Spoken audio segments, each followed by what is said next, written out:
ప్రపంచమంతా పడుకున్న తర్వాత ఆయన లేస్తాడు. ఆయన రాత్రి ఉదయించే సూర్యుడు, అర్ధరాత్రి ఉదయించే సూర్యుడు అని. చాలా మంది పేరెంట్స్ మా దగ్గరికి వస్తుంటారండి, బేబీని తీసుకొచ్చి, సార్ మా పిల్లవాడు రాతంతా ఏడుస్తున్నాడు సార్, అసలు నిద్రపోవట్లేదు సార్, వీడు పుట్టినప్పుడు నుండి మాకు నిద్ర లేకుండా పోయింది సార్, ఏం చేయండి సార్, ఇది ఏం సార్, ఏమన్నా ప్రాబ్లమా సార్ అని అడుగుతుంటారండి. దీని గురించి మనం ఈ వీడియోలో తెలుసుకుందాం. అందరికీ నమస్తే అండి, నా పేరు డాక్టర్ సివి మదర్ కుమార్, రిష్తా చిల్డ్రన్స్ హాస్పిటల్, కదిరి. ఈ పొద్దునంతా పండుకోవడము, రాత్రంతా మేలుకోవడం అనేది వెరీ నార్మల్ అండి. చిన్నపిల్లలు పుట్టినప్పటి నుండి ఒక 3-4 నెలలు 5-6 నెలల వరకు ఉంటుందండి. ఇది వెరీ నార్మల్ అండి. ఎందుకంటే బేబీ కడుపులో ఉన్నప్పుడు తల్లి ఏం చేస్తుందంటే పొద్దునంతా నడుస్తూ ఉంటుందండి. ఆ కడుపు లోపల ఉమ్మ నీరన్నీ ఉంటాయి కదా, ఆ నీరు లోపల బేబీ ఊయల్లాగా ఊగుతూ ఉంటుందండి తల్లి నడుస్తూ ఉంటే. కాబట్టి బేబీ పొద్దునంతా నిద్రపోతాడండి. రాత్రిపూట పడుకునేప్పుడు బేబీ తంతుంటాడు, మీకు తెలుస్తుంటే కికింగ్ మూమెంట్స్ వస్తుంటాయి. సో అదే అంటే పిల్లవాడు రాత్రిపూట ఆడుకుంటుంటాడు.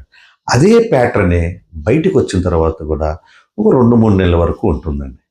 సో ఇది వెరీ నార్మల్ అండి. మన సిస్టమ్ అలవాటు అయ్యేంత వరకు కొద్దిగా టైం తీసుకుంటారు. కొంతమంది 3 నెలలు, కొంతమంది 4 నెలల వరకు, కొంతమంది వెరీ రేర్గా 6 months వరకు ఉంటుంది. ఇది ఎటువంటి జబ్బు కాదండి. అలాగే ఎంతసేపు నిద్రపోతారు సార్? బాగా నిద్రపోతాడండి పిల్లవాడు. 12 to 18 hours నిద్రపోతాడండి. పుట్టిన పిల్లవాడు దాదాపుగా ఒక 2-3 months వరకు 12 to 18 hours నిద్రపోతాడండి. మనము ప్రతి 3 గంటలకు ఒకసారి లేపి తాపాలి.